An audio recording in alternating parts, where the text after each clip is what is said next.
자, 여러분들과 함께 고린도후서 2장 1절부터 11절까지의 말씀을 살펴보도록 하겠습니다.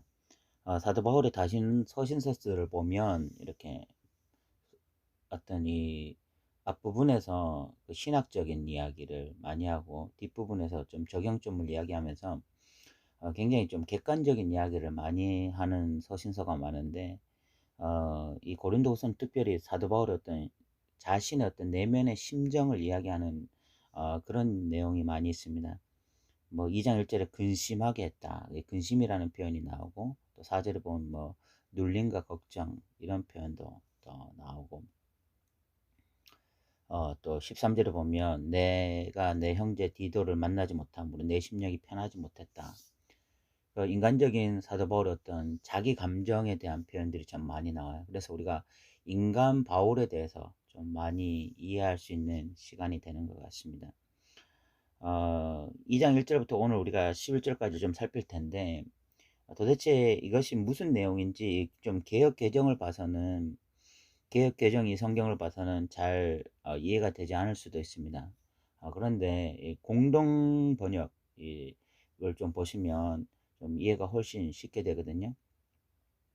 2장 1절에 그 공동 번역에서는 어떻게 표현하고 있냐면 다시는 여러분의 마음을 아프게 하고 싶지 않아서 여러분을 방문하지 않기로 결심했습니다. 라고 표현되어 있습니다. 원래 사도 바울은 이제 마게도냐로 갔다가 다시 고린도 교회로 오겠다라고 약속을 했었죠. 그것이 1장 15절부터 17절까지 있는 내용입니다. 고린도 교회에 방문했다가 마게도냐로 갔다가 다시 고린도 교회로 방문하기로 약속이 되어 있었습니다. 그런데 사도 바울이 이런 약속을 깨고 방문하지 않았던 것은 결국은 이 근심 중에 나아가지 않기로 스스로 결심했기 때문에 지금 어떤 마음이 좋지 않은 상태, 그런 근심 가운데서 성도들을 만난다면 결국은 어떤 문제가 나타날 수 있냐면 사도 바울도 지금 마음의 근심 중에서 나아가는 거잖아요. 그죠? 그런데 사도 바울 본인이 근심할 뿐만이 아니라 결국 그 근심 중에 또 고린도 교회 성도들을 만났을 때에 고린도 교회 성도들도 또 근심하게 되어지는 일이 일어날 수 있는 것입니다. 그래서 2절에 보면 내가 너희를 근심하게 한다면 이라고 이야기하고 있어요. 1절에는 내가 근심 중에 나아가지 않기로 스스로 결심하였다. 여러분들 방문하지 않기로 결심했다. 라고 이야기하고 있는데 본인이 근심이 있고요. 그리고 또 그런 근심을 가지고 고린도 교회에 갔을 때에 또 그 근심의 마음을 또 고스란히 이 고린도 교회에 전달해 주면서 또 고린도 교회도 근심에 빠질 수 있는 이런 수가 있는 거죠. 이렇게 할 때에 이런 뭐 서로 이제 마음이 좋지 않은 상태가 되는 거죠. 이렇게 할 때에 도대체 그런 어떤 근심을 사역자도 가지고 또 교회도 가지게 되었을 때 이것을 누가 기뻐할 수 있겠냐, 이런 상태를 누구가 기뻐할 수 있겠냐, 이런 이야기를 하고 있는 것입니다. 그러면서 또한 사도 바울이 또 두려움이 뭐냐면 3절에 보면 내가 이같이 쓴 것은 내가 갈 때에 마땅히 나를 기쁘게 할 자로부터 도리어 근심을 얻을까 염려합니다. 라고 이야기하고 있습니다. 사도 바울의 어떤 기쁨은 성도들로부터 오는 기쁨입니다. 교회로부터 오는 기쁨이에요. 고린도 교회도 사도 바울의 어떤 기쁨이 되는 것입니다. 그런데 사도 바울이 지금 이런 상태에서 고린도 교회를 방문했을 때 그들로부터 기쁨을 얻게 되는 것이 아니라 오히려 또 더 큰 상처를 얻음으로써 근심하게 될까봐 오히려 염려하고 있는 이런 마음을 또 토로하고 있는 것입니다. 사도 바울은 본인도 기뻐하고 또 그 본인의 기쁨을 통해서 성도들도 기뻐하기를 원하고 있습니다. 그래서 공동번역 3절 그 후반절에 보면 내가 기뻐야 여러분도 기뻐하게 되리라는 것을 나는 잘 알고 있습니다. 사도 바울이 기뻐야 또 성도들도 기뻐하게 되는 것 아니겠습니까? 그런데 지금 상태는 도저히 그럴 수 있는 상태가 아니에요. 고린도 교회에 디모데가 방문하고 바울이 방문하면서 씻을 수 없는 상처들을 경험했고요. 그런 상태 가운데에 마게도냐로 갔다가 다시 고린도 교회로 가면 자칫 잘못하면 정말 서로 심하게 상처를 받을 수 있는 상황이 되는 것입니다. 서로 정말 씻을 수 없는 말들이 오고 가면서 관계 회복이 일어나지 않을 수 있는 그런 상황이 되는 거예요. 바울은 그것을 우려한 것입니다. 그래서 사도 바울은 자신이 가는 대신에 편지를 쓴 거죠. 그래서 공동 번역 그 후반절에 보면, 그래서 나는 여러분들을 찾아가는 대신에 그 편지를 써 보냈던 것입니다 라고 했습니다. 그 편지라는 것이 무엇인가 하면, 개역개정 4절에 보면, 내가 마음에 큰 눌림과 걱정이 있어 많은 눈물로 너에게 썼다라고 해서 이 눈물의 편지입니다. 사도 바울은 이 고린도 후서를 쓰기 전에 어떤 눈물의 편지를 썼어요. 그 편지에는 그 눈물로 썼을 뿐만이 아니라 굉장히 강경한 어조의 편지입니다. 뭐 속된 말로 하면 이 고린도 교회를 향해서 그런 식으로 신앙생활을 하면 안 된다. 너희들 지금 크게 잘못하고 있는 것이라고 강한 어조의 편지를 쓴 것입니다. 그런 편지를 쓸 때에 눈물을 흘리면서 쓴 거죠. 뭐 마음이 편해서 쓴 것이 아니라 정말 그 답답한 마음 그리고 괴로운 마음 가운데 편지를 쓴 거예요. 그래서 공동 번역 4절에 보면, 나는 대단히 괴롭고 답답한 마음으로 눈물을 흘리며 여러분에게 편지를 썼다. 그래서 이 개역 개정에는 내가 마음에 큰 눌림과 걱정이 있어 많은 눈물로 너에게 편지를 썼다라고 이야기를 하고 있습니다. 사도 바울이 이 편지를 쓸 때 마음이 편하지 않았습니다. 그럼에도 불구하고 사도 바울이 이 편지를 쓸 수밖에 없었던 것은, 결국은 교회가 지금 잘못된 길로 가고 있기 때문에 마음은 아프지만 빨리 교회를 돌이키게 하기 위해서 그 편지를 쓸 수밖에 없었던 것입니다. 매우 단호한 편지, 굉장히 엄중한 편지를 쓸 수밖에 없었어요. 그런데 그렇게 한 것은요, 그 성도들로 하여금 근심하게 하려고 한 것이 아니라 결국은 그들을 돌이키게 하려는 사랑의 마음으로 그렇게 편지를 쓴 것이죠.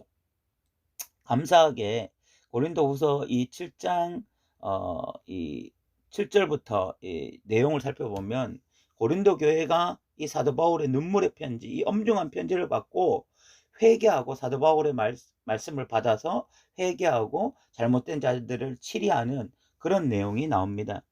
7장 7절부터 보시면, 그가 온 것은 아니요 오직 그가 너희에게 받은 그 위로를 위로하고 너희의 사모함과 애통함과 나를 위하여 열심히 있는 것을 우리에게 보고함으로 나를 더욱 기쁘게 하였느니라.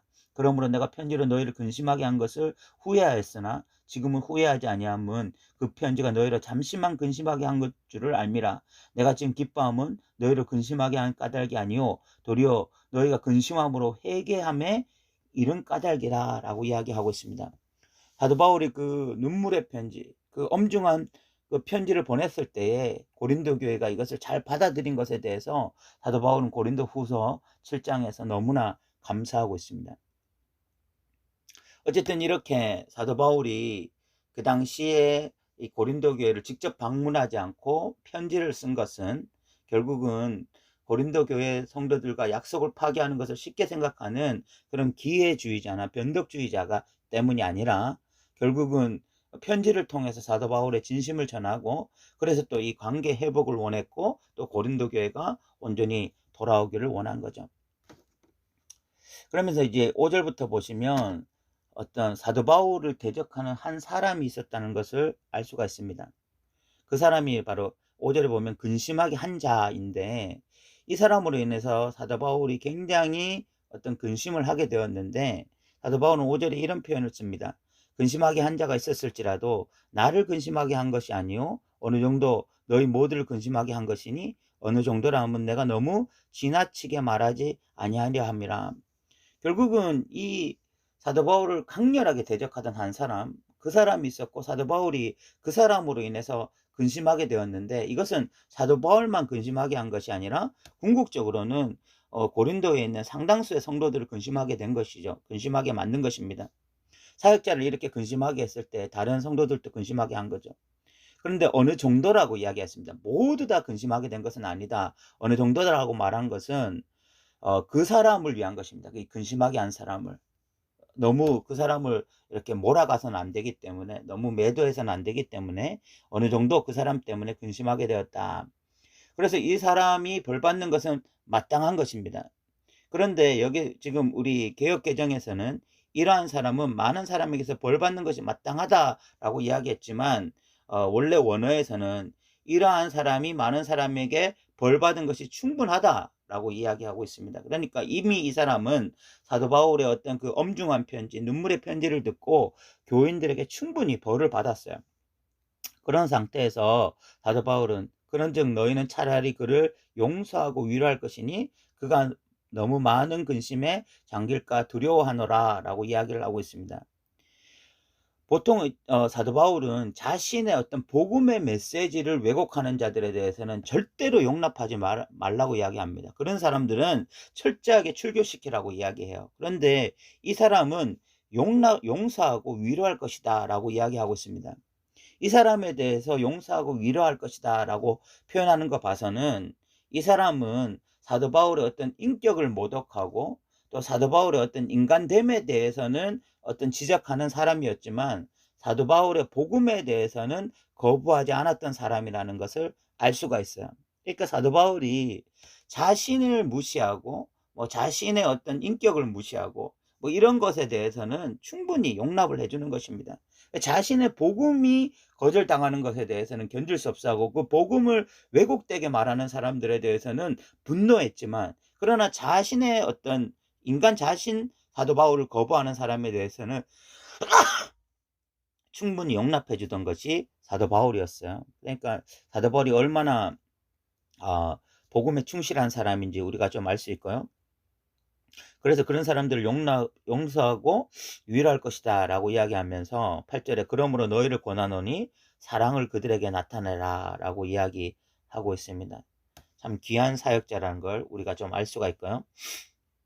10절에 보면 내가 무슨 일이든지 누구를 용서하면 나도 그러하고 내가 만일 용서한 일이 있으면 용서한 그것은 너희를 위하여 그리스도께서 한 것이다 라고 이야기하고 있습니다. 원래 이 사람을 용서하는 것이 사도 바울이어야 하죠. 왜냐하면 사도 바울이 그 사람을 통해서 가장 큰 상처를 받았으니까요. 그렇지만 사도 바울은 우리 중에 그로부터 가장 큰 고통을 당한 사람은 나이지만, 그러나 너희가 그를 용서할 때 나의 용서도 이미 그 속에 포함되어 있다라고 말을 하고 있는 것입니다.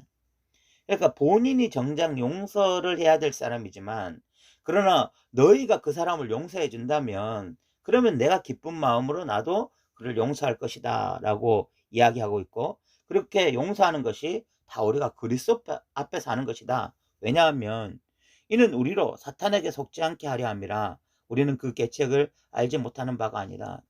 결국은 그냥 인간적인 문제로 인해서, 그냥 자기를 받아들이지 않는 인간적인 문제로 인해서 용서하지 않고 그냥 미워하게 되면 이 좋아할 일은 사탄밖에 없다는 거죠. 그래서 우리가 사탄의 책략에 넘어가지 않기 위해서 서로 용서하고 용납하고 이런 것이 교회 안에서 너무나 중요한 일이다라고 지금 사도 바울은 이야기하고 있습니다. 사도 바울이 원래 그 고린도 교회를 방문하려고 하는 방문 계획을 취소하고 그 눈물의 편지, 엄중한 편지를 보냈습니다. 엄중한 편지를 보낸 이유, 방문 계획을 취소한 이유는 결국은 성도들을 더 아끼고자 함이었습니다. 관계가 틀어지고자 함이 아니라 더 성도들을 견고하게 하고 그 당시에 성도들의 마음을 좀 근심하게 했지만 그것을 통해서 참 회개에 이르게 하기 위한 목적으로 방문하지 않았고 편지를 보낸 것인데, 감사하게도 고린도 후서 7장에 보니까 성도들이 그 엄중한 편지를 받고서 회개에 이르게 된 것, 사도 바울이 너무나 감사하고 있고, 그 중에 사도 바울을 심하게 마음을 아프게 한 사람이 있었는데, 사도 바울은 그 사람이 복음을 왜곡한 것이 아니라 그냥 인간적으로 바울을 싫어한 것이라면 그 사람을 용서해 줘야 된다. 그리고 위로해 줘야 된다. 그리고 우리가 사랑으로 그 사람을 보듬어야 된다라고 이야기하고 있습니다. 그러면서 결국 이런 모든 일들을 통해서 사탄이 교회 안에 역사하지 못하도록, 성도들끼리 원망 불평하지 못하게 하도록 하기 위해서 우리가 그런 일을 해야 된다라고 이야기하고 있습니다. 우리가 이런 내용들을 살펴보면 사도 바울이 얼마나 복음에 충실한 사람인지, 자신이 오해받는 것, 뭐 자신이 다른 사람들에게 어떤 욕을 받는 것에 대해서는 당연히 견딜 수 있다. 그런 것은 사랑으로 오히려 용납할 수 있다. 그렇지만 복음이 왜곡되지만 않는다면 된다. 또한 교회가 엉뚱한 길을 걸어갈 때에 가장 신중한 방법으로 결국은 그 교회가 다시 교회되기를 원하는 이런 신실한 사역자의 마음을 살펴볼 수 있었던 그런 내용이었던 것 같습니다. 오늘도 들어주셔서 감사합니다.